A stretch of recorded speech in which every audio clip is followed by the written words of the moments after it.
Hey guys, welcome back to Fast Fix. In this video, we're going to show you how to exchange stickers for stars on Monopoly Go.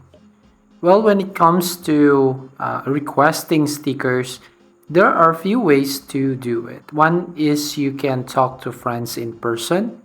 So that's the best way here to request your stickers or reach them via Facebook or any social media accounts. Other way you consider is by joining Facebook group, where you can connect with fellow players on Monopoly Go and ask them for stickers.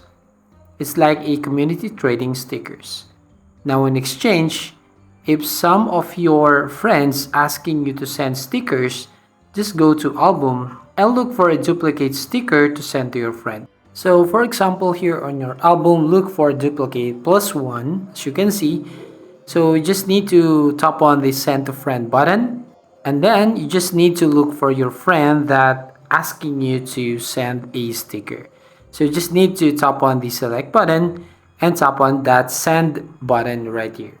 So that's how you basically exchange stickers for stars on Monopoly Go. So if you find this video helpful, please consider to like and subscribe to this channel. Don't forget to hit the notification bell to notify you on the next video.